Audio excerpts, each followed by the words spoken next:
All right, so we're live.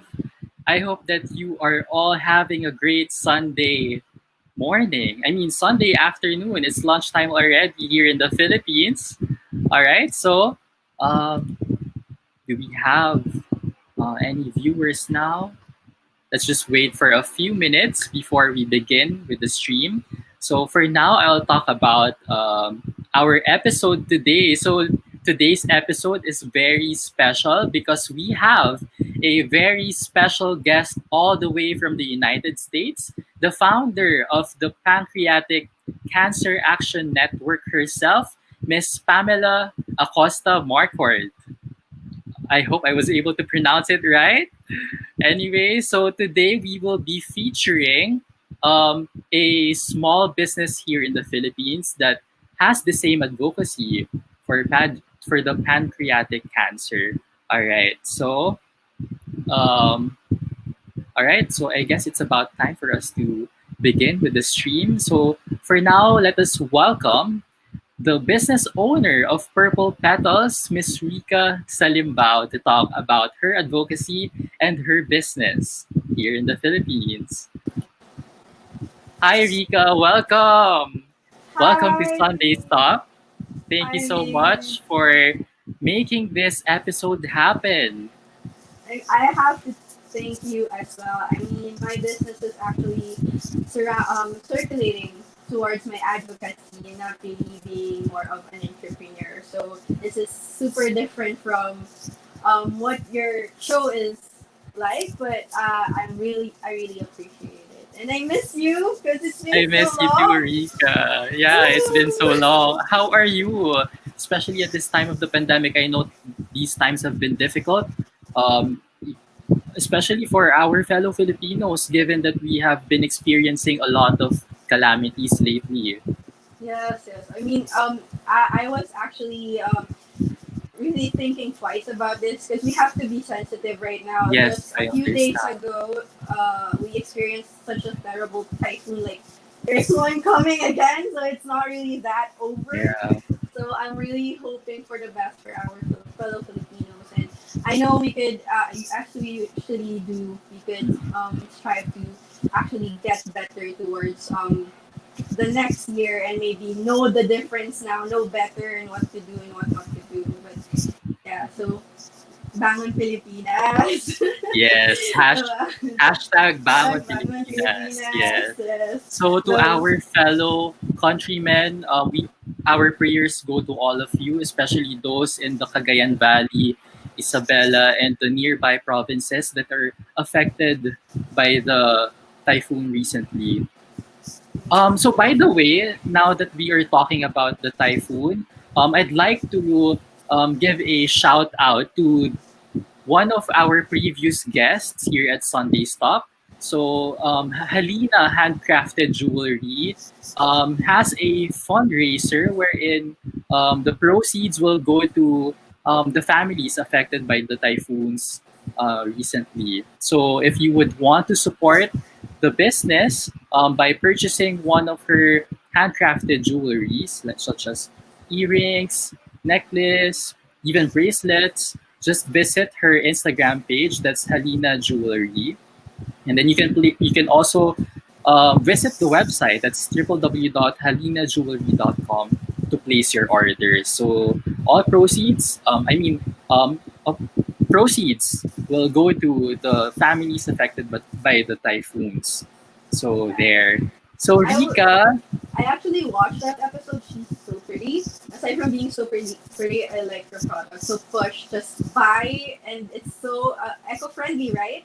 She does yes. really so buy for that. So Well, thank you so much, Rika, for supporting Sunday Stop. I know that you have been watching since day one, and now you are my guest. So thank you so much for gracing us today. of course, I love you, Big. You know that from day one, from St. Paul days. Yeah, So I far love you away. too, Rika. So Yeah. yeah. So So now, mhm, mhm. That let's talk yeah. about your business, Rika. So, what is Purple Petals? I'm sure that our viewers are wondering, what is it all about? Okay, so to be transparent and to be completely honest, I didn't really work on a product. I mostly worked on the brand because the Mhm. product is really something that you needed at that time. Speaking of the calamities, it was fresh from the eruption of the Taal The Al volcano, volcano. Yeah. and we were really strapped for face masks. So that's why I wanted to sell that because it was really the need at that time.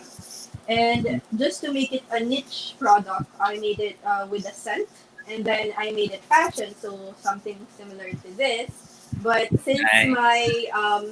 since I do have two siblings, my sister and my brother, who are registered nurse, they actually encourage me to make sure that there is a filter or there's a space to Yes. put a filter in. So Yeah. and the scented face mask, I order it so that it would be FDA approved. But right now, it's really a tough market because everything needs to be licensed. So Mhm. I pulled that out. So basically, as I said, the product is mainly because of the need. I just made it niche or something that I be interested into because that is one of my interests, which is fashion. So fashion masks, yeah. But I Yeah. wanted to mean something. So as I said, I worked on the brand, not the product, which hopefully by next year we have the vaccine already and I can change my product. And the brand is basically Purple Petals. Purple because that is my advocacy. The color for pancreatic cancer awareness is purple. And petals is I don't want it to be too obvious, but my mother's name is Rose. And I dedicated the business to her because I think she's one of the most tough and strong women that is an entrepreneur. She had a lot of business when she was still alive. So I wanted to dedicate my what I would do for a business to her, whatever it is. So that's why I focused on it. I'm sure Speaking that your mom is proud of you, Rika. I hope so too. Yeah, so moving forward, I will not make the face mask a staple, but it is currently the product on sale there. So speaking of sale, it used to be 175. I know it's a bit pricey at first because it's really hard to get the materials, especially in a pandemic. You can't go to Divisoria Yeah. and just buy. And Mhm. I have another person helping me, which is the Lola of the neighborhood. I'm so lucky. I think that I have a neighbor who's actually sews the mask for me whenever that I need some, and she's very very nice. That when a client says I want like this for my mask, she makes it the best. She actually, I have a client who said I don't want the white one. Can you change it to a black strap? And I said, oh, okay, Yeah. I'll ask. So I had her change it. So yeah, I'm really thankful that I have people, my family, who backs me up with my little business, and the neighborhood Lola that's helping me with making it. So there, with 175, since it is Pancreatic Cancer Awareness Month, I wanted to do something really special.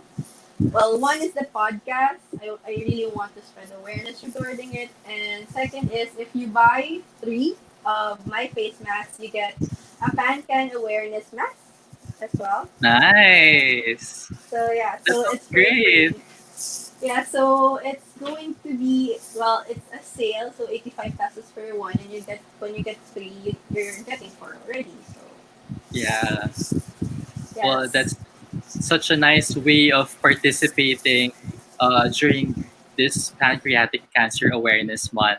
so I really pushed for this. I also want to approach you because I wanted to spread awareness, but I Yeah. didn't know where Thank you to so start. much for trusting me on this one.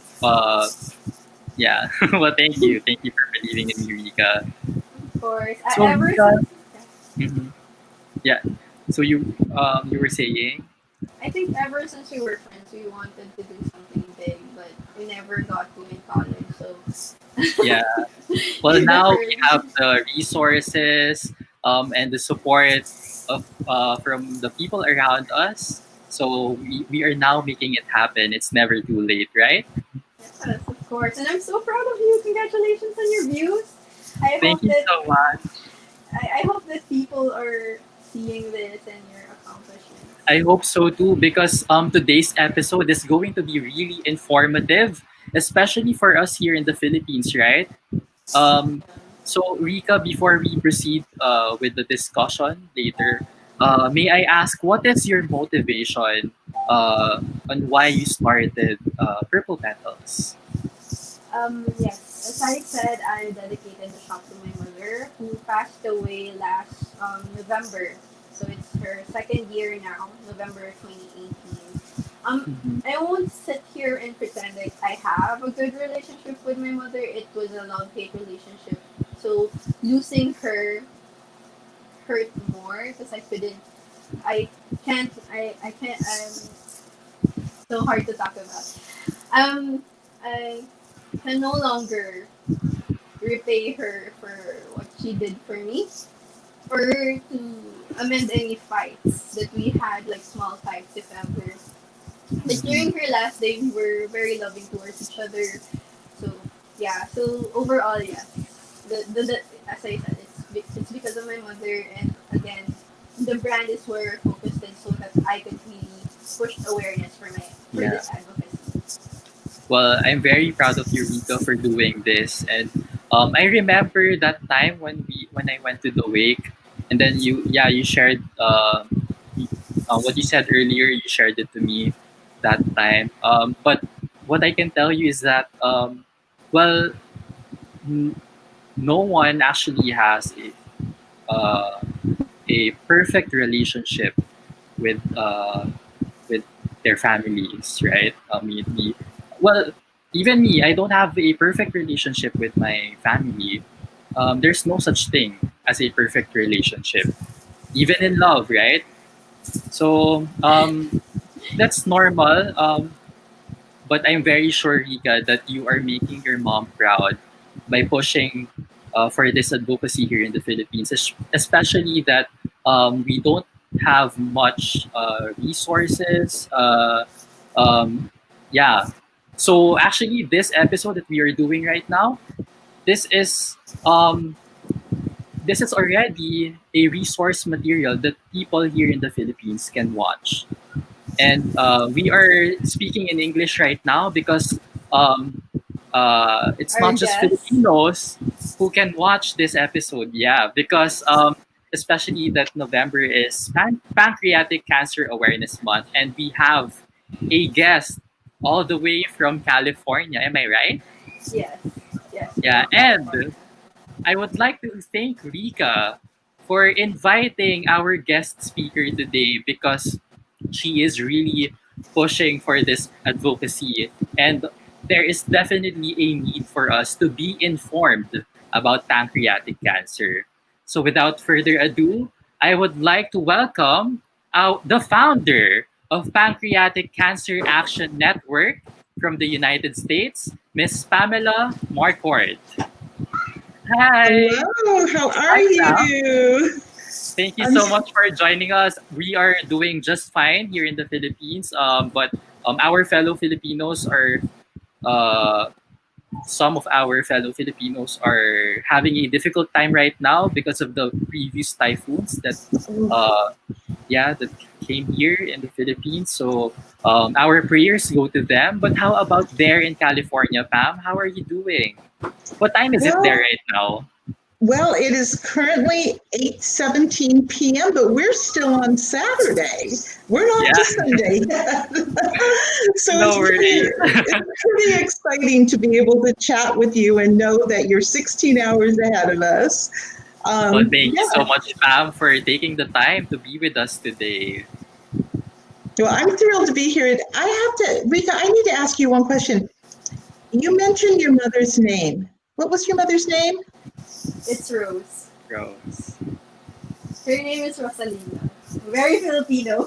Okay, so Maria did you Rosalinda. know that my mother's name was Rose? Wow, what a No, coincidence. they didn't mention it in the story. I read your story. Your mother died at around 1996. Am I correct? Like, same. Yeah, So, my they Wow. mother's name was mentioned Rose too. When you said that, I got chills it. Me too. because I feel like I always feel like people come together not by accident. Yeah. You know, I have a feeling your mom might have met my mom. I In think you're heaven. talking, Ben, right? You're talking right now, looking at us. Yeah. Asking me to sit straight and hold the camera. So, All right. yeah. I really wanted to get actually like someone who knows pancreatic cancer and how we could spread awareness. So I think when I emailed you, I was just asking for steps, and I was not to like say anything bad about other organizations, but usually they just ask for donations and give you a brochure, and that's it.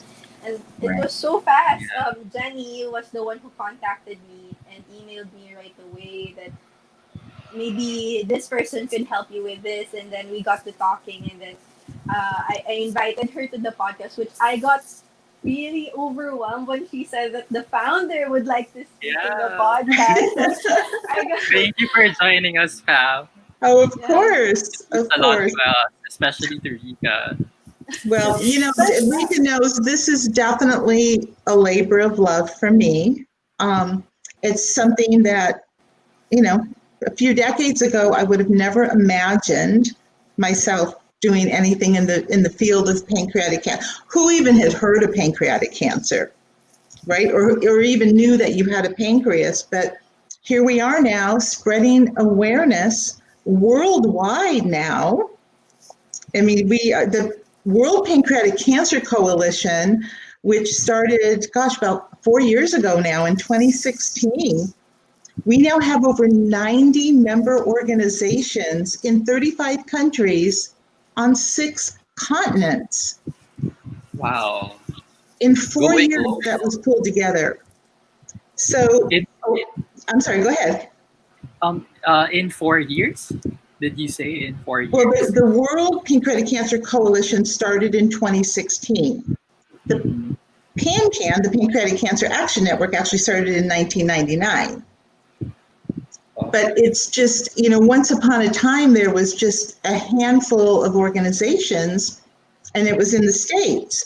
And now it's so exciting. I mean, first of all, let me just say, I wish none of us had a reason to care about pancreatic cancer, honestly. But since it's out there, I am just so thrilled that so many people are stepping up. And I was just so thrilled and honored when Jenny introduced me to Ricca, because I thought, oh my gosh, she's in the same place I was when I lost my mother 24 years ago.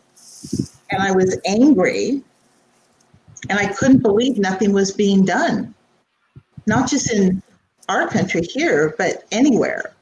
So I completely sympathize with you. I understand the passion, and I'm just so excited to walk alongside of you as you help to create awareness in the Philippines. we're really excited as well too. So next, if I forgot to mention what we're trying to do. So we have a small Facebook group. My brother Kuya Lucky Salimbao actually started it. We're only 56. There's a funny story behind it, but what we're trying to do is be part of the Pancreatic World Coalition, so that we can Mhm. get more information, we can get more resources, and maybe we could get more noticed here in the Philippines. So we won't, there's no other people who can experience the way that Pam and I experienced the loss of a loved one Mhm. because of this kind of cancer. The funny story behind it is, as I said, there's no support group, and of course, after losing a loved one, you get depressed, and you were finding a support group of your own. I think it's a common thing that a person would do. And then I was looking for it. I stumbled upon the group, and I joined. When I joined, it was my brother's group. So, so we just found each I'm other. sure you were surprised. So I was like, oh, okay. And so there's and what they're doing is so great because it's not limiting to just pancreatic cancer. Because as I said, there's nothing like stable yet for this strand of cancer. So what they do is, I think they were volunteers for a kids cancer organization, wherein they distributed blankets and goods in the Philippine General Hospital here in the Philippines. So yeah, so he's doing. I got inspired by him because he's actually doing something because of Yeah. the loss that we had. And last year I wanted to do something, but I was at loss, still depressed regarding the loss of it, and then of my mom, and then just got the courage because it's again it's the month that it's my mother's birth month actually, so she always wants to be the star, so it has to be. So it's her birth month, and it's the month for awareness for this kind of cancer. So yeah, yeah, basically that's it. And yeah, so if anyone is at loss with what is a pancreas or what is pancreatic cancer, you can go to pancan.org, but to just keep it simple, your pancreas is actually the one who creates digestive enzymes. So from digestion to like insulin, it's the one who pumps it. Correct me if I'm wrong. Mhm. Yeah. So basically, it does a lot. It's a small organ, I think, but it does a lot for your body. And what's that it's very hard to treat something that causes or a disease from the pancreas. It's not only pancreatic cancer, but it's also diabetes. If you're diabetic, most likely something's wrong with your pancreas as well. Um, I believe that pancreatitis is also a disease for it. So um, basically, the little guy does a lot for our body, even though Yeah. it's hidden and it's yeah. And And pancreatic, it's small, right? It's about yeah, 6 inches yeah. So it's or really something small. like that. Yeah. Yeah, it's really small. So imagine if you have something wrong with it. One, what my mother experienced is the chemotherapy was really hard for her. She said that her she felt that her body was being just like burning, and like it can't directly go into the pancreas, so it's um I mean it's hard to relive, but yeah, so it's really hard to treat that part because it's hidden, it's small, Yeah. and for I for believe it's behind the stomach and in front of the spine, right? Exactly. It's hidden kind of Yeah. between there. It's very difficult to get Yeah. to. Like say, Hmm. even if they discover you have a tumor in your pancreas, like to try to get into the pancreas to even do a biopsy is Hmm. pretty darn invasive. Yeah. But many times, unfortunately, because the symptoms are so general, they're often mistaken just for indigestion. It could be mid back pain. It could be things that most of us have probably experienced at one time or another. Yeah. So, but so many times by the time somebody's diagnosed, the cancer is already spread, it's already metastasized. Many times it goes to the liver. And while that's bad news that it is spread, what we're finding now is, the liver is reasonably easy to get into for a biopsy. The pancreas, not so much. And as we discover more and more about precision medicine and about how important it is to not just lump all pancreatic cancer together, but just because that's where the tumor decided to manifest itself in, every tumor can be different. So it's extremely important to try to determine kind of what made those cells behave badly to begin with. So we have a program now here, and we're hoping eventually this will become worldwide. We have a program called Know Your Tumor, where it's a company that we work with to, like a concierge service that coordinates all of it, where let's say somebody comes in and they're stage 4 and they've metastasized to the liver. Well, if we can get a sample of that tumor tissue, we're able to send it out for biomarkers or molecular profiling to look to see what made those cells behave badly. And if we can see a specific mutation or alteration, we have a panel of experts that then takes a look and says, what drugs are out on the market or in clinical trial, even if they're drugs not specifically for pancreatic cancer, but what drugs are out there that were designed specifically to hit that mutation? That's what precision medicine is all about. And we're starting to do that now with some really good, interesting results. Well, really, that's quite exciting. But I mean, especially for this kind of cancer, as we were discussing earlier, it's really hard for it to be treated. So I hope that it could be available here in the Philippines. Well, you know what? Eventually, everything.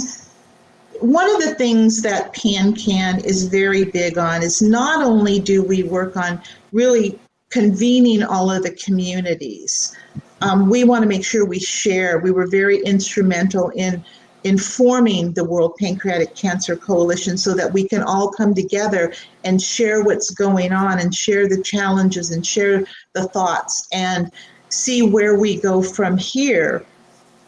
But everything we do with the idea of let's build this and let's figure out how to get over all of the challenges that we're facing. And then we're sharing with everybody, because why wouldn't we? Why wouldn't we? Why wouldn't we want to have those same tests and procedures in the Philippines, in Japan, in the UK, wherever it might be? So, you know, when we take a look at how many people worldwide, I mean, there's over 1,250 people every single day worldwide that are being diagnosed with pancreatic cancer, and over 1,180 of those will die. The survival rate in most countries is the worst of all cancers, ranging anywhere from 8 to 14%. You know, we're excited. When my mom was diagnosed in 1996, I think the survival rate was maybe 3 or 4. And when we say survival, it's usually measured on a 5-year survival rate, was 3 or 4%. And just this past January, we got the news that we were able to get it up to 10%. And it's pretty sad to be excited for only 10%. While that's a great increase, it's not nearly enough. So the more we learn, the more we share, the more we can all come together and raise our collective voices, we will be able to get this disease across the finish line. So I'm so excited to work with you, Ricca. I really am so excited. And Miguel, I am thrilled that you're giving Ricca this platform to put the word out there. It's my pleasure. And just to relate with what Pam said to our fellow Filipinos, here, of course, we are in Asia. We believe in Eastern medicine. Our medicine is omega, or because it's oil. If our first stomach is actually not feeling well, or if something's not feeling well, it's just biogesic or something like that. So, I mean, know the symptoms and get yourself checked. Because if you don't know what's going on inside your body, like it's as Pam said, the symptoms is very similar to a lot of diseases, to like ulcer. You're feeling pain in your back, you're feeling pain in your stomach, you're losing weight. There's no early detection, so it's really, you have to take care of your body and know it. If you feel that there's something wrong, get yourself checked. Because sadly, we're very thankful for this research that we're doing, the precision medicine, because we were talking yesterday, and Pam told me exactly what the doctor told us when my mom got diagnosed, which is, sorry, just finish all the things that you need to do, because this is how many months that you're going to live. So basically, having a pancreatic cancer as a strain of cancer is a death sentence already, especially here in the Philippines. There's misdiagnosis, which is common. Pam told me Very common. Very common. Yeah, very common. And then there's like no place to go here, especially for those people. We are a third world country, and there are limits to what our country can offer. But Exactly. But there are some organizations that are helping, and that's what we're trying to do with BAM, with the coalition, and hopefully that we could be someone's safe haven that they're experiencing this. Yeah. Thank you so And much. when you know what, it all starts with creating awareness. If you can create awareness in your country, and you can empower people to be their own best advocates, that's so critically important, because yes, the doctors generally know a lot more than we do, but we know our own bodies, and we know if something doesn't feel right. And if you're having similar symptoms like you mentioned, and maybe you're a smoker, or you're overweight, or all these things we know are risk factors, or if you have somebody in your family, a first-degree relative, that has been diagnosed with pancreatic cancer, we know now that you should probably go have some genetic testing done. If that's, and I don't know what's available in your country or what's not available, but at least to empower people to be their own best advocate, that in itself is critically important. Because if a doctor is not giving you any answers and you're still having issues, you need to be okay with pushing. And I know sometimes in different cultures, that's not as easy as it is, say, in the United States, because we're kind of pushy sometimes. Here we Well, say that sorry is for a true. lot of things. Yeah, but you really have to be. You really have to be your own best advocate, because cancer is not good any way you look at it. But when we know that pancreatic cancer is so deadly, really. I know my mom lasted 6 months. My children they're actually my stepchildren that I've been raising for 20 years. Their grandfather got diagnosed by accident and was gone in 13 days. That's So, crazy. We have got to keep pushing, and we're working really, really hard on this. In fact, we've just launched some really big initiatives. We've got an early detection initiative that we're working on, because we now know that in some people that get a sudden, late, like after the age of 50, onset of what appears to be type 2 diabetes, in a very small percentage of people, we know that within 3 years, they'll be diagnosed with pancreatic cancer, because that diabetes was actually a symptom of undiagnosed pancreatic cancer. It's a very small percentage, but. So does that mean, Pam, that there is a chance that people with diabetes have a chance of um, getting diagnosed with pancreatic cancer in the future? Well, when I say a very small percentage on the study that we are doing, it was proven that if you had a cohort of, let's say, 10,000 people with this sudden late onset of, again, what appears to be type 2 diabetes, within 3 years, about 80 to 100 of those people we know will get diagnosed with pancreatic cancer. So the majority of them won't, but some of them will. And the reason that's so important is because for many years, as scientists all over the world have looked for early detection, many of the things that they were trying to measure were things that happened to somebody's body once they already had pancreatic cancer. This is the first time that they have identified something that happens before the pancreatic cancer diagnosis. So imagine if you could follow and monitor a group of 10,000, 12,500, I think is what we're looking at now. You can monitor those people over that 3-year period, whether it's taking blood, whether it's any type of other samples, maybe scanning if people start showing other symptoms. In the end, when the small group that does get diagnosed with pancreatic cancer, when you look at everything that you've monitored over that 3-year period, guess what? There are going to be other commonalities besides just the diabetes. And boom, you might just have an early detection method. So that's one of the really exciting things we're doing. And again, everything we do will benefit everybody worldwide. We've created a new clinical trial platform, an adaptive platform.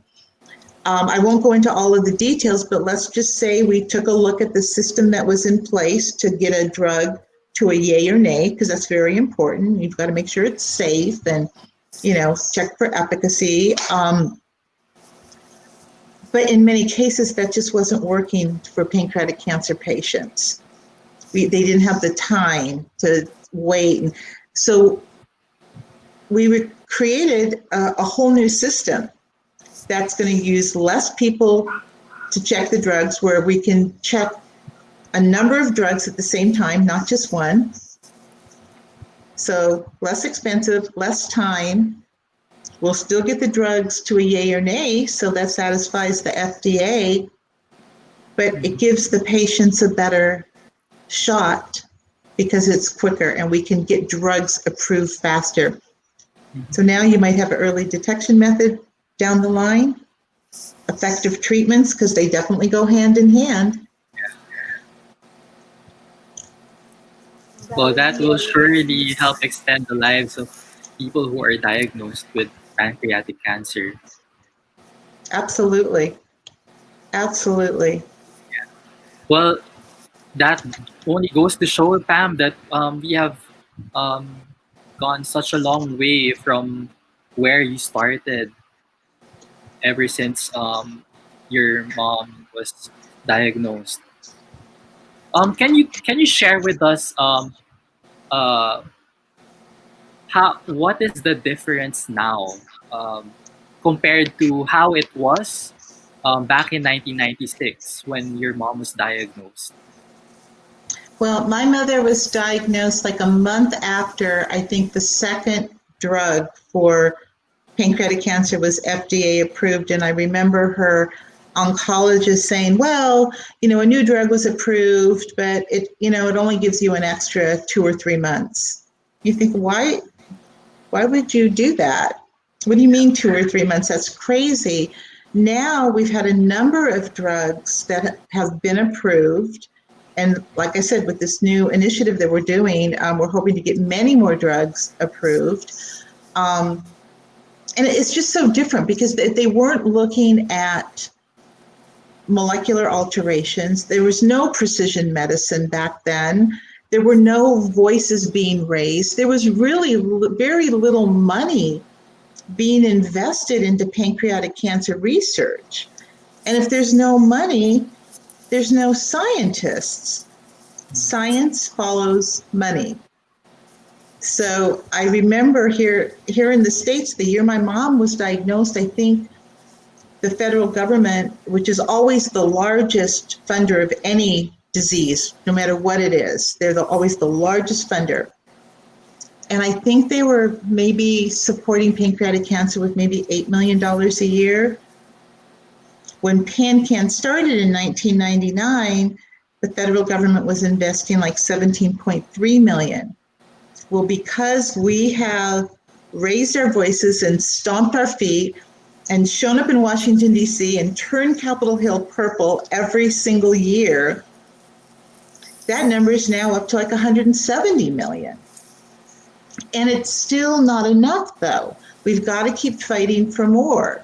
So as we continue to lock arms with countries all over the world, we want to be able to share how we're doing it. We want other people to share the successes they're having in their countries. And we want to all be able to lift up and help each other, because it's going to take all of us. We've got to turn the world purple is what we need to do. And I love that you put our names in purple. I love that. That's what we're doing now. And actually, Pam, that's what you were doing with the World Coalition, Cancer Coalition. You were bringing the world, other countries together, and even providing them. If one thing that I love the project that you did was the call center. that you did for patients and families that they could call in and use support. Can you Mhm. For give support. more Yeah. give me some more information from the source? About our call center. Yes. So our call center started in 2003. We started as an organization, or actually, I'm sorry, 2002. We knew that we had to do something for the patients and their family members because I remember that feeling of not having anywhere to turn. There was nobody to pick up the phone and call. Like I had to trust in what the doctor was saying, and he wasn't giving us much hope. So it was really important that we build some place for people to call. And that's kind of how it all started. And we have the people that are our patient central associates. I mean, they're not actually medical professionals, but they all have college degrees in, biology or all the sciences. And many times when we lose any of our associates, because they're going on to medical school. So some really bright, they're young too. I mean, they're like your age, Ricca. And so I'm just so impressed with it that now when people call in, in our country, we're able to give them a list of doctors in their area that specialize in pancreatic cancer, because you don't want to go to somebody who maybe has never seen a case of pancreatic cancer in their life or sees one patient a year. We have a clinical trial database. In fact, it's probably the most up-to-date clinical trial database in the world right now, that not only can we run searches for the patients, but we can give the physicians access to the database as well. We do our Know Your Tumor program, like I had mentioned, where we do the biomarker studies or the molecular profiling on the actual tumor. And we have some amazing stories of people who showed with specific mutations, and we were able to match them up with the drugs that they needed for that specific mutation. And it's just been amazing. We've got a patient registry. We have a survivor and caregiver network where people that are survivors, people that are caregivers, even if they've lost their loved ones, volunteer their time to talk to people that call in. And they can be matched up. Like if a patient calls up and said, I was just diagnosed, I'm stage 3, blah, blah, blah, blah, I live in this area of the country, I would like to talk to somebody else in that same situation. We're able to go into our database, pull information on who, out of the whole surviving caregiver network, who's the best match, and we can connect them together because we know it helps for people to talk to other people that are in the same situation. So it's kind of like a full service, one-stop shop. We provide information on nutrition and other resources, certainly, like if people are having financial hardships, like we don't fund that type of thing, but we have a list of resources where people can go to get help. And Pam was telling me it's not limited to the US. We can actually call in, and if anyone out there, you see this video, you see this, if you're in the chat rooms right now watching, and you're lost and you're calling, call them just for the support. Because as Pam said, during this time, if you are the patient, you feel so scared because someone already gave you a deadline, and then if you're a family member, you feel so helpless. You're like calling, you want to catch the person, but you can't. So, so their line is open to us. You can call them. So, not for the big parts like the financial resources or the doctor matching, just to talk to someone who experienced this and can give you like some twinkle of hope, because that's what their website gave my mother. I told that story to Pam that my mom was giving up. She's a strong-headed woman, and it was really hard for me to see, but she was giving up already. She didn't want chemo already. And then I was looking for, again, I was looking for a support group, and what I found was their website. And what she said to me was, I want to be part of that survivor story one day. Oh, So that's why she still went to chemo, one last chemo, and then she still went to I donated blood. I remember that week that we were able to find that, 'cause that's the week that I donated blood for her. And and then she was so bright and shiny. She was telling her best friend that, look, I can stand up. Look, like I can do oh. it. Unfortunately, after a few weeks, we lost her. So But that I'm so glad that our site could give her some hope, because that's the most important thing. If you're not given any hope, there is no hope, right? and that's I their want call to, center. yeah, I want to make it so that one day there's not one more doctor that says, go home and get your affairs in order. That's not okay. Let's explore the options. Let's make sure we can arm people with the most up-to-date information so that they can make informed decisions and have hope through their journey. And I think that's one common thing all the survivor stories in your website is. So please, if you have family members, if you're going through this strand of cancer, please go to their website, watch, learn more. The information I was telling them earlier when I was doing research is, for some reason, the common website that all the research of the hospitals that I looked into was their website. So they do Right. have the information, and not only your website, but of course explore everything.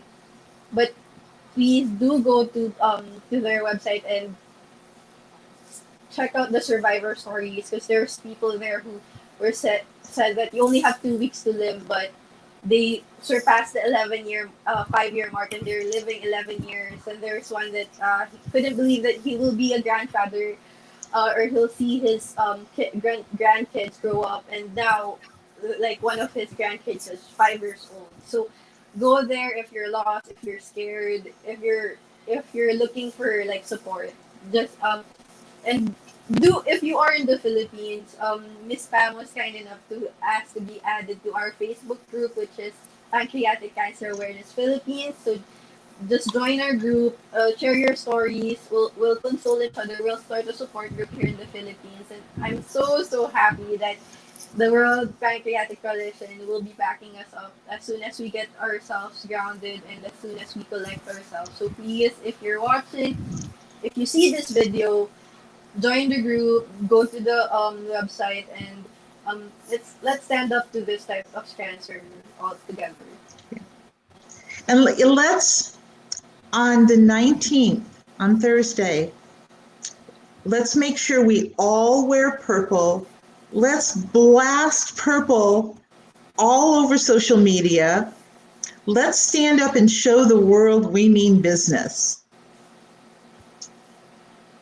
And you can see some hashtags, I think, rolling across the screen right now. Whatever you can do, like wear your purple proudly. I know we have different landmarks turning purple around the United States. I know in some other countries they're doing it as well. Let's make a really big statement so nobody forgets what purple is for, and that we need to continue raising our voices, continue stomping our feet, and let's all be there for each other. Thank you so much, Pam. Next, do you have questions for us? Yeah, actually, right now, I'm about to flash the hashtags for the World Pancreatic Cancer Day. Um, but for the meantime, Pam, we actually have a question from YouTube, rather. Um, it's from Mark Anthony Alagos. What are the common myths about pancreatic cancer? Are there any common myths that you Well, know of? the first common myth I would say is that it's a death sentence. No. Maybe once upon a time it was a death sentence. And do people die from it? Yes, they absolutely die from it. But it doesn't necessarily have to be a death sentence. That is one myth I would like to wipe off the face of the pancreatic cancer earth. And the other myth is sometimes, and this goes back, a couple decades ago, people would say, oh, pancreatic cancer, they must have been a big drinker. They must have had a problem with alcohol. No, my mother never drank a drop in her life.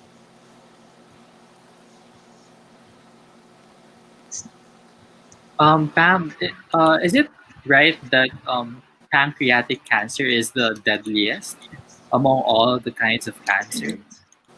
It is definitely here in the United States, and from what I understand, in most countries, it is the deadliest of all of the top cancer killers in each respective country. But if you think about it, it's because we went so many years with no money being put into research because nobody was doing anything about it. While, say, with breast cancer and colon cancer, there was a lot more education, there was a lot more money being thrown at it. So now people can live well beyond a diagnosis of one of these other cancers. Pancreatic cancer got a late start, but guess what? We're running fast. We are running fast.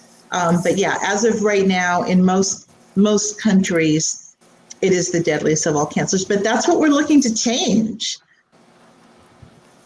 Yeah. Well, It's actually Ricca, top 4 here in the Philippines.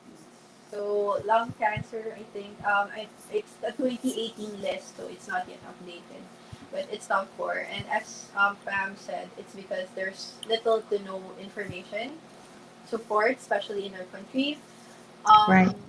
Yeah, so some misdiagnosed, some don't go. As Asians, we often use Eastern medicine first, hot water, essence oil. Right. So it's not really, you think it's just a stomach ache, you didn't eat. So that's why it's so dangerous. That's why it's so deadly. It's not because it can't be cured. I don't think that it's the reason why that it can't be cured or it can't be caught on and then helped. But it's just because we don't know more about it or we don't have support regarding it, or we're not, as Pam said, let's stomp our feet and yell that we need to know more, because it's such an emotional roller coaster for this type. Colon cancer is similar. The pain that the screams, the pain that they're experiencing. So to share with you, my grandmother died because of colon cancer. I didn't even get to meet her. Oh, wow. Yeah, well, cancer is really tough. It's something else. It's something Yeah. else that we're not saying that others are not, the others are not really as important. No. It's more that we need more information regarding this one because there's nothing out there. It's there. We need to talk about it, or let's be aware about it. And that's what we're trying to do. And we absolutely don't want to take anything away from any other cancer or any other disease. Not at all. We want to learn from the successes that they've had. And so we know the more awareness we can create and the more money we can invest, the scientists will come. There's so many, when I started all of this back in, 96 to 99, from the time my mom died until I actually started the organization, I could count like on one hand the researchers in the United States that had 100% focus on pancreatic cancer. Now there's hundreds of them. You go to the big cancer conferences and they have special breakout sessions just for pancreatic cancer now. That didn't exist before, but it's only because we didn't shut up. We're creating awareness. We're jumping up and down. We're raising money. We're getting out there and we're doing all these things and talking to everybody that they can. I mean, I do my nails in purple. Okay. Nice. And people will comment because my nails are purple. That gives me the opportunity, especially during the month of November, to talk about why. And why is the color purple for pancreatic cancer? It was my mom's favorite color. So it was really something that is close and dear for you in your heart. And I was talking. Yeah, we had a small call yesterday, and you said that it's pancreatic cancer 24/7 with you, and we really. I mean, you're really a gem. We really appreciate it because we had. If we it wasn't for you, we have nothing right now. You started it all. So thank Well, you so it much. was, I was just somebody that lost my mom. I was angry and I had to put all of that energy into something. And like I shared with you, Ricca, yesterday, believe it was when we spoke, said sometimes when you don't know that certain things can't be done, you just do them. So I always say, if you can remove, and this pertains to anything in life, if you can remove the fear, anything is possible. And hear me loud and clear on that, Ricca, because you are going to change history. The pressure. I'm so pressured.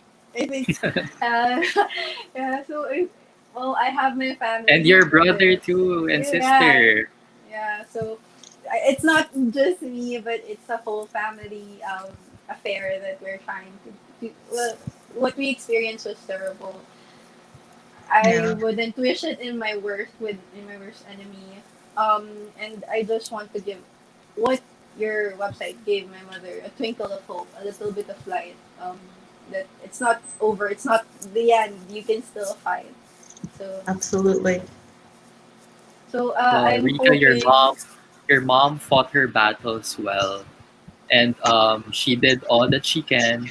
So I'm very proud of you for continuing battling against pancreatic cancer. I'm sure that she's very proud of you, and know that I am always here to support you on this advocacy, and also Pam. Thank you so much. And again, it's not only me, it's my family, especially my brother, yeah, Kuya Lucky, and my sister as well. That they really wanted to do something. And to tell you honestly, we didn't. I or myself didn't expect it to be this big. I was telling Pam I was just actually looking for a place to donate or maybe to self a support group, and we have nothing. So I guess it's God's fate, I guess, that they're doing this, and it gave me goosebumps. We have similar mothers. Our mother says the same name, everything, and uh, maybe we can do something here in the Philippines that we can help. Moving forward, being as I said, my mom loves being the star, so I know she would love it if we could make a movement for her so that no one could experience what she experienced. That movement, my dear, has already begun. It's already begun. Yeah, Run with your heart. Thank you. Pam. So right now, I actually have a question for you. So Sure. since we are talking about how we are starting this movement here in the Philippines, I'd like to ask you, um, what specifically were the first things that you did back in 1996, uh, in terms of promoting, in terms of raising awareness about pancreatic cancer? I read in your website that you organized a gala for Yeah. pancreatic cancer. I'd love to know more about it. Oh my God. Well, so as Celebrity gala, right? yeah, it was kind of crazy. And I had shared with Rika, it's again one of those things that if you don't know you can't do it, you just go forward and do it. As when I went online after my mom first got diagnosed and I was looking for the organization that dealt with pancreatic cancer, and there was nothing at all. What I did find was I found a small chat group that was provided by Johns Hopkins Hospital in Baltimore. So that became kind of my lifeline. As I kept searching and searching, I started noticing that more and more big name celebrities had died from pancreatic cancer. And I thought, wow, that's crazy. How come nobody knew about this? And I had just watched what had happened with the whole AIDS movement. You know, AIDS was such a taboo subject. Nobody wanted to talk about AIDS. And then when the celebrities stepped up and said, hey, we need to do something about this, all of a sudden, AIDS was this kind of cool, new, sexy thing to jump on the bandwagon for. And guess what? People were now surviving a diagnosis of HIV. So I thought, all right, if we could get the celebrities to come together, but the problem was the celebrities were all gone. So I had to go to their families. So again, I didn't know I couldn't do it. Somebody said, well, have you ever produced a big gala like this before? I'm like, no, I've never even been to one before, but I've seen them on TV. So I think I could figure it out. And it came from passion. And I just found my way. I'm all about connecting the dots. It should be my personal tagline. I found my way to all these different celebrity families, and they all said, yes, we'll be there. And we were on November 8th of 1998, we were a sold out event at the Beverly Hills Hotel. And that night we raised enough money to open up the very first early detection lab for pancreatic cancer at Johns Hopkins. That is such a big thing, Pam. I look back and I think, oh my God, what was I thinking? But like I said, I didn't know that I couldn't do it, so I just did it. And PanCan has had much of that same, I don't know, just that same culture around everything we do. We do the things that people tell us are impossible to do. We are kind of positioned on the outside looking in. So we can look at the entire landscape of pancreatic cancer and see where the gaps are, what needs to happen, how people need to be brought together. We don't want people working in silos anymore. So people will come up with these ideas and people say, oh, there's no way, that can't be done. Really? It has to be done, and we're going to do it. And we do. So I love that it's kind of carried through everything we do. It's allowed us to get to where we're going, and we're just so lucky that we have the pleasure of having Miss Julie Fleshman as our president and CEO. She lost her father. He was only 52 years old. And right after I started the organization, she called and she said, can I volunteer? Well, the next year, we had the second gala, and I thought, gosh, we've got money. We can hire somebody to run day-to-day operations. She was hired as the executive director. In 2004, she was appointed president and CEO, and she has been at the helm ever since and is just doing amazing, amazing things along with the staff, the volunteers, the scientific community, the medical community. Things have changed. Things have changed in a very big way. That is really inspiring, Pam. I'm sure that Ricca, together with her brother and sister, can also do similar things to raise awareness here in the Philippines. Absolutely. Right, Ricca? Yeah, we'll try. Yes, you can. No, not I hope. It's you. You have to say yes. You have to flip that switch and say, it can be done. It can be done, though. Yay! Yeah, I want to share a quote that I hope, Ricca, this will be very meaningful to you, because take it to heart. Someone once said, one person can have an idea. When joined by others, it becomes a vision. And when put into action, it becomes a movement. That's what you're going to do, Ricca. Because you have an idea. You now have 56 people that have joined you in that vision. Next step is the movement. You've got this. You've got this. And the movement starts now. Now. And I think, Migs, that you actually helped me, even though that right now it's a little bit quiet, but I hope we could reach some people to help them out. I will always be here to support you. And help you spread the word. Yeah. Thank you so much. And um, yes, I hope someone will see this and someone will know that there's people who is actually willing to help them and willing to support them if they're going through this difficult time. Absolutely.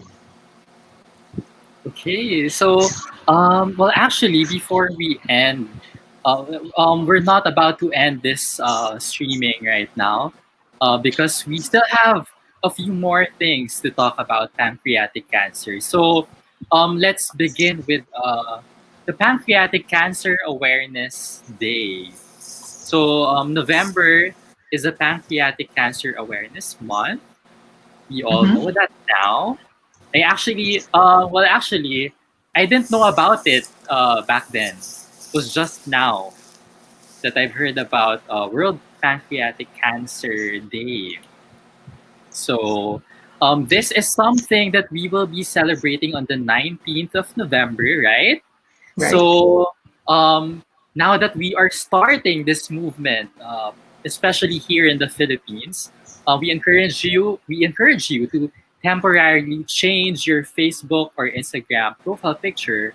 You may post on Facebook or Instagram to support the World Pancreatic Cancer Day and use the hashtags WPCD. It's about time, World Pancreatic Cancer Day, Pancreatic Cancer Awareness and Early Detection.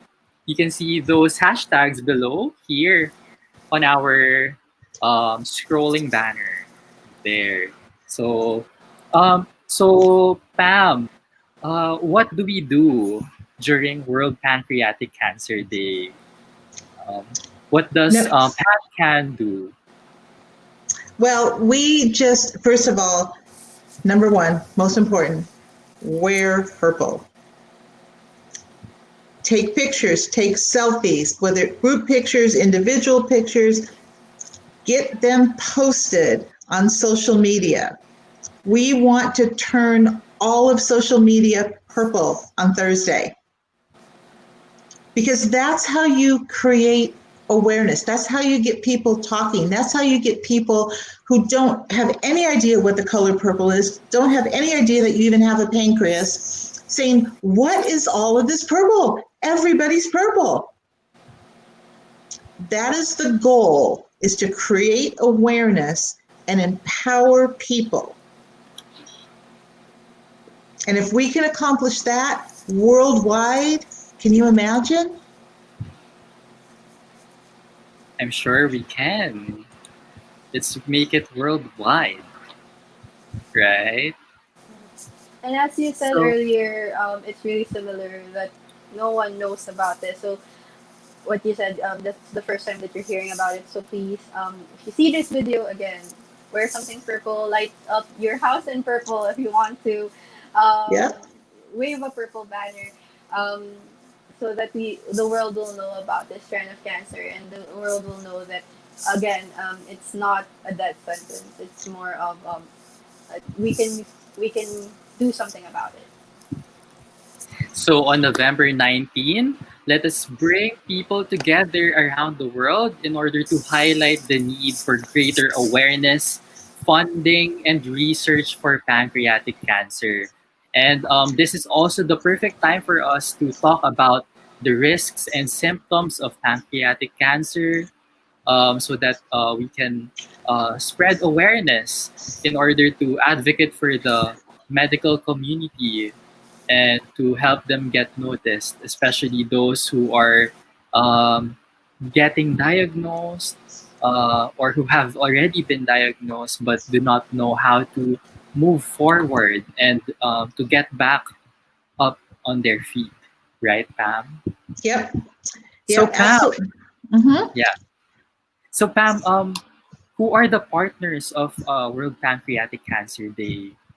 And is there anything else that we need to know as of the Well, like moment? I said, there's over 90 member organizations. I can't name them all off, but some of them are big, some of them are small, some of them are just getting started, like Ricca is there in the Philippines, but it's everybody coming together and taking it to, if you have local news stations or local radio, or approach them and get them to talk about this on the 19th, on World Pancreatic Cancer Day.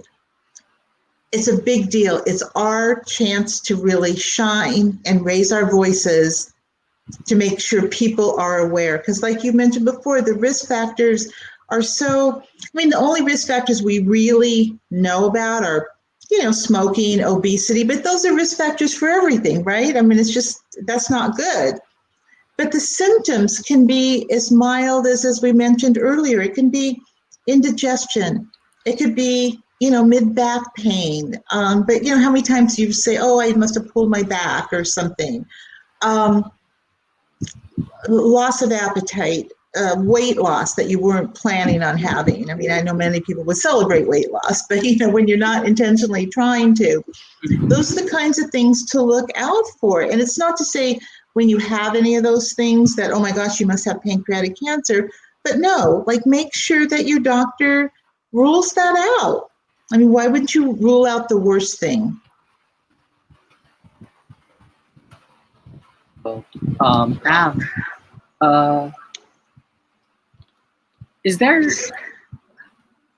well, for our fellow Filipinos here, what do we need to know in order to spot, well, basically, how can we detect early the symptoms? Is there Well, a test that we no. can do? See, that's the problem. There is no test currently for pancreatic cancer. It's different than, whether it's breast cancer, women can go have a mammogram, or prostate cancer, they can have certain tests for that. For pancreatic cancer, there is no current test. This is what we hope we will come up with the early detection initiative that we're working on alongside the National Cancer Institute here in the States. That is something that's a really big deal. But then even when we find out how you detect it early, you have to have effective treatments lined up, right? They go hand in hand. You can say, oh gosh, we detected you early, but what do we do now? So we're working on both of those things. And I know there's a lot of things going on around the world, studies that are happening focusing on both of those areas, early detection and effective treatments, because that's what we need. I wonder how else we can uh, do to spread. Well, I believe that it's more than just spreading awareness. I wonder if there's any way that we can help the medical practitioners here in the Philippines for pancreatic cancer. Well, I'm not really sure if they have. Well, now at least we know that there are resource materials that we can use from the website, right? So that's one thing that we can do to help. So here is their website. It's www.pancan.org. Is that right? That's correct. That's correct. And there's a lot of information on there that people can share with their physicians. Many times the nurses are just as important. I'm sure that is all around the world, that the nurses are working so closely with the patients, and they've got the ear of the doctors sometimes. So the more we can even educate them as well. We do a lot of that here. Yeah. And also, I I was having breakfast earlier, Pam, I was actually watching videos from your YouTube channel, the YouTube channel of Pancreatic Cancer Action Network. And there's this video that really struck me.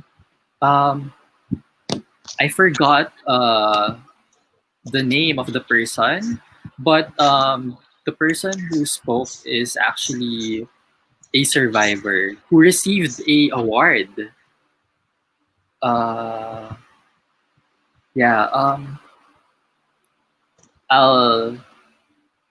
check if it's still here. But she was And really I'm happy to moving. say, because we have so many survivors, I don't know exactly who you're talking about, because we Uh, now do have so many people surviving the disease.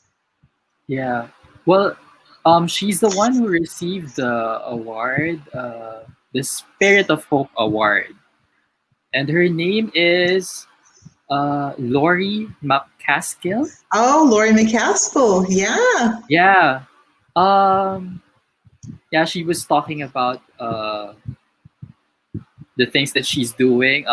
Well, she is really positive about her experience. No? Mm-hmm. Yeah. Well, she she's actually very inspiring because even if she was diagnosed with pancreatic cancer, she's trying to see the light. Right. Uh, And on, Lori, if you yeah. listen to some of Lori's speeches that she's done when she tells her story, and Lori is now a 14-year survivor of pancreatic cancer. Very good friend to PanCan. She was on our board of directors for many, many years. She actually chaired our board of directors. And Lori always says that getting pancreatic cancer was a gift. It changed her life in ways that she could have never imagined. And now when she speaks, she's providing hope and inspiration for those who maybe just started their journey, for those who are just, needing to hear something other than pancreatic cancer is a death sentence, because we need to dispel that. Exactly. And Well, yeah, so mhm. before we end or anything, we also want to pay tribute to Alex Trebek, the long host of Jeopardy, who passed away a couple of weeks ago and was fighting Actually, just cancer. a week ago, well, you're in Sunday now, he just lost his battle last Sunday. Yeah, so I believe he was the spokesperson for 2 years. Is that right? Well, he always did lovely speeches for the World Pancreatic Cancer Coalition. He so generously lent his voice to the cause. And because he's such a worldwide icon, people paid attention. And people are still paying attention now. And it's just so inspiring. I certainly wish things were different. I wish his outcome was different. But the inspiration he brought, the hope he brought, and just the way he lived his life with so much meaning and so much passion. He was a pretty amazing guy. And I have a feeling he's going to continue touching people for many, many years to come. I love what you said, Pam. It's actually in the way that we live our lives that we can inspire more people. Exactly. Exactly. Yeah. Um, so so far, I guess we have already gone through everything, the basics of pancreatic cancer, right? Is there anything else, Pam, that we need to talk about? Well, we have a commenter here on YouTube. Hi, Isa Veloso. She said, "Thank you for this." So, well, Oh. thank you, Isa, for watching. I hope that you have learned a lot from this episode. And make sure to share it with people too, because you never know. There's so many times I will post something on, say, Facebook or whatever, and people from high school or other times of my life will jump on and say, oh my gosh, I lost my grandfather to that, or my neighbor, or so and so just got diagnosed. Can you help? If we don't keep talking about it, people won't know where to come. Yeah. So we've got to keep talking about it. We've got to keep it in the forefront. We've got to keep people excited about spreading the awareness and knowing that there is hope, and knowing that things are being done to change patient outcomes in the end. Well, Pam, um, So before we end this episode, I'd like to talk more about the current statistics and the foreseen statistics in the next few years. It says here, to talk about how common pancreatic cancer is. It says here that every day more than 1,257 people worldwide will be diagnosed with pancreatic cancer. That's a lot.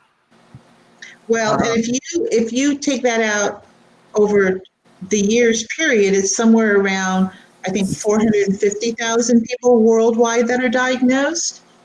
And it's predicted now that if we don't do something to stop the upward swing of this, that by 2025, it's going to be over 550,000 people worldwide.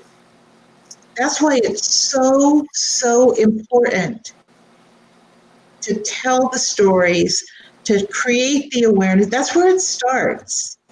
It's where it starts. And then we have to start educating the medical professionals. We've got to fund more science. We've got to, and this goes all worldwide, it has to happen. And next, here in the Philippines, it says that this is a 2018 study that we reached 1,759 people who actually passed away from pancreatic cancer. And with that number of actually reaching hundreds of population here in the Philippines, it's not that accurate. Sad to say, we have to very be transparent regarding it because, again, here in the Philippines, misdiagnosis is a high Right. risk that so we're not really seeing the numbers that we need to see regarding it. And again, it's a 2018 study, so there is a lot of changes after 3 years of what's going on here, and more people. I know at least one of the viewers, one of your friends, has a stomach problem or has um, mostly here it begins with a stomach or a colon problem, and we don't know what it is. So again, the statistics, we really need to be more aware so that we know what's going on and we can know what we can do about it. Right. so again, I'd like to reiterate what you said earlier, Rika. It's very important to know your symptoms and consult your doctor. So now, Pam, may I ask you, here in Southeast Asia or in Asia, is Pancan present as part of the world? Uh, Yeah, in fact, in Japan, we've got a gentleman who actually lost his sister, which is why he originally got interested in the cause. And he started up PanCan Japan and had a lot of those cultural challenges. And I told Ricca we're very happy to introduce her to this gentleman so he can maybe share some of that. But he has done an amazing job of breaking through the barriers so that he can get people to actually even talk about it. And then since that time, because he was being monitored himself, he ended up getting diagnosed with pancreatic cancer as well. But he's doing great. He's doing great. He ended up having a complete pancreatectomy, so they removed his entire pancreas. So when they do that, you become insulin dependent, and because you become an insulin dependent diabetic instantly, and you have to, take your pancreatic enzyme. So you basically have to replace the function of the pancreas. But he's doing great. Yeah, he's doing fabulous, and he's part of the coalition. So you will definitely have the opportunity to meet him at some point. All right. I believe you said that we were the one who should work together closely because we will experience the same thing. Yeah, he has some real challenges culturally when he was trying to even get people to talk about it and acknowledge it. but he's making Must it have been happen. challenging, especially at the beginning. Yeah, yeah, no, I'm sure it was, but he was relentless for sure. And now they're having big walks, the same kind of big walks we have in the States. Yoshi's now doing those in Japan, which is wonderful. So it's pretty amazing what can be done. You know, like I say all the time, passion can move mountains, and it can. I'm sure it will. So, again, for Remember our that fellow effort. Filipinos, you can join the Facebook group, Pancreatic Cancer in the Philippines, if ever that you need support uh, in terms of pancreatic cancer. And for resource materials about pancreatic cancer, you can visit www.pancan.org to learn more about pancreatic cancer and the inspiring stories of the survivors.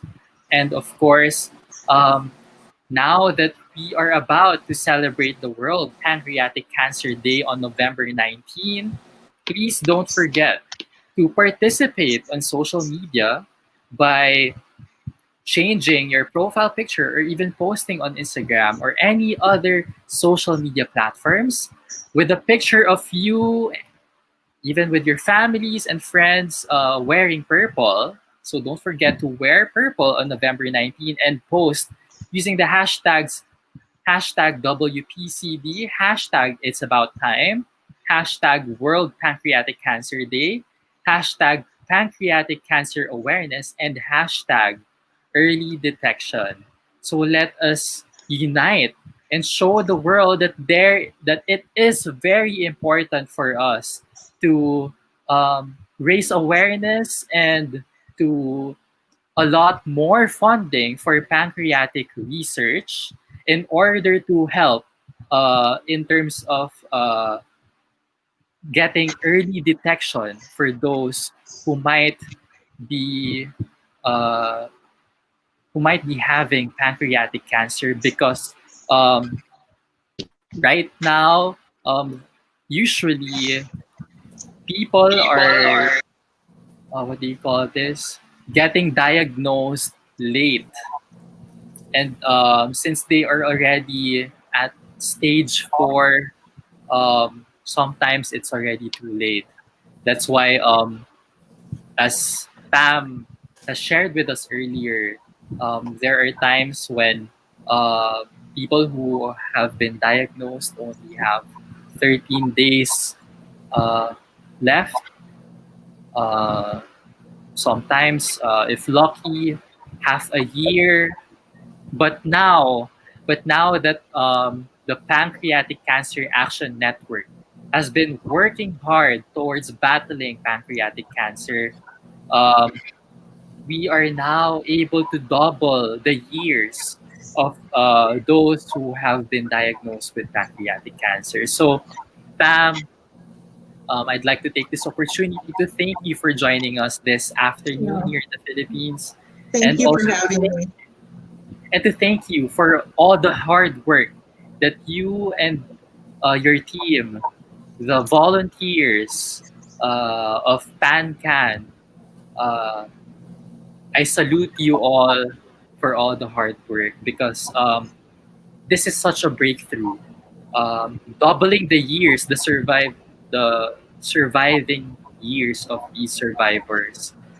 It is such a great accomplishment.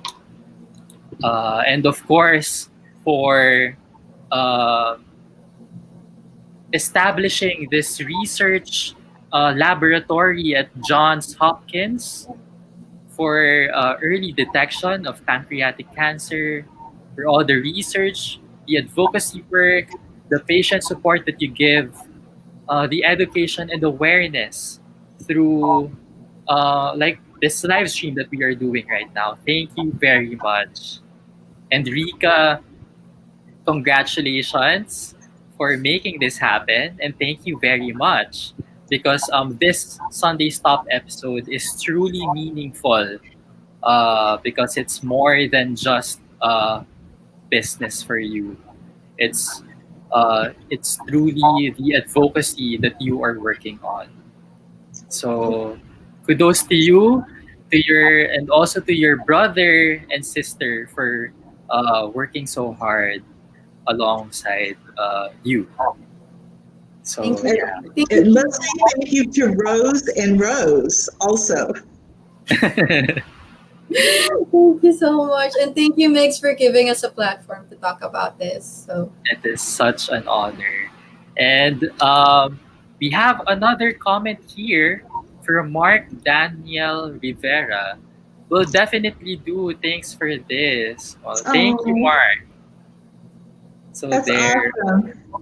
I hope that more people will get to watch this episode. And so before we end this, don't forget to join the Facebook group here in the Philippines. It's called Pancreatic Cancer in the Philippines. If ever that you need help and support, don't hesitate to join this Facebook group led by Rika and her family. And again, if you need resource materials to give you hope, if ever that you have been diagnosed with pancreatic cancer, if ever that you are a medical practitioner that who would want to learn more about pancreatic cancer, don't hesitate to visit www.pancan.org to learn more about pancreatic cancer. And of course, the truly inspiring stories of the survivors of pancreatic cancer. So I can't wait for November 19th. I will definitely be wearing purple and to celebrate Pancreatic Cancer Awareness Day. So yeah, Pam, do you have any last words, words of encouragement for those who have been diagnosed with pancreatic cancer? Any last words for Rika? Well, if anybody is out there that has been diagnosed with pancreatic cancer, just know that there is hope. Like Miguel said, go read our survivor stories. I mean, we have stories about people that were diagnosed stage 4, and they're celebrating 8 years, 9 years. So you never know. You know, the statistics are out there, but you are a statistic of one. A statistic of one. Don't ever lose the hope. Use our website for information, and definitely join Rika's group. She so kindly invited me, so I joined, and I'm excited. You know, if there's ever anything I can help anybody with, I'm here for you. And Rika, you have got my heart. You have totally got my heart. You're going to do this, and you're going to do it in a big way. And you, my dear, are going to be part of changing history for this disease. So big applaud for you. I'm so honored to be working alongside of you, truly, truly. thank you so much, Pam. I can't, as I said, I was at awe because, again, I wasn't expecting something or someone to back me up as huge as the Pancreatic Cancer Network here in California. And of course, we're excited to be part. We're going to work on being part of the World Pancreatic Coalition so that the Philippines would be part of it and people would actually um, have support here. Like as I said earlier, we are experience. We have pancreatic cancer awareness here in the Philippines is really. I mean, you said it yourself, Mix. It's the first time that you've actually heard of the awareness month and even the awareness day. So I hope we could reach more people because we have people like those here in our group who are saying that my brother was diagnosed with pancreatic cancer stage 4 and all she's asking is to share the positive and negative experience. That's all because in any disease and what we're experiencing right now, the COVID, the pandemic, anything like this, pancreatic cancer, we just need support. We just need each other because without it, going through something this is going to be really difficult and it will be a losing battle if you fight it alone. So please, if you see this video, share it. Go to the website. Go join our group so that we could we could help each other. Thank you very much, Ricca and Pam. So there you have it. So that concludes our episode for Purple Petals and Pancreatic Cancer Action Network in California. I believe that's it. Am I right, Pam and Ricca? Yeah. Yeah, thank you again so much for the opportunity, for the platform, just to get the word out there. Well, we are very thankful to you, Pam, for joining us. We still can't believe that we are talking to you right now. Right, Ricca? Don't be Yeah, silly. I said that yesterday as well. I mean, this is such a huge honor and a pleasure to be someone with such an inspiring background. Well, thank you. We're all in this together. So together, let's get it done. Heart. So there you have it. Thank you very much for joining us this afternoon on this episode of Sunday Stop. So don't forget, November 19 is Pancreatic Cancer Awareness Day. For more information about World Pancreatic Cancer Day and the coalition members, visit www.worldpancreaticcancercoalition.org. And also, if you would want to learn more about pancreatic cancer, don't hesitate to visit the Pancreatic Cancer Action Network's website. That's www.pancan.org to learn more about pancreatic cancer and, of course, the truly inspiring stories of the survivors of pancreatic cancer. And don't forget to join the Facebook group here in the Philippines for our fellow Filipinos who are battling against pancreatic cancer. Don't hesitate to join the Pancreatic Cancer in the Philippines Facebook group. So, there you have it. Don't forget to temporarily change your profile picture on Facebook or even on Instagram or even on your other social media accounts. Don't forget to wear purple on November 19 and post with the hashtags WPCD. It's about time, World Pancreatic Cancer Day, Pancreatic Cancer Awareness, and Early Detection. So that's it. Thank you very much, Pam and Ricca. I hope and pray that you are safe and well, especially at this time of the pandemic. And of course, to all of our viewers out there. Thank you. Thank you. Have a great day. Thank you. Thank you very much. Goodbye and stay safe. See you on the next episode of Hashtag Sunday Stop. Bye. Bye.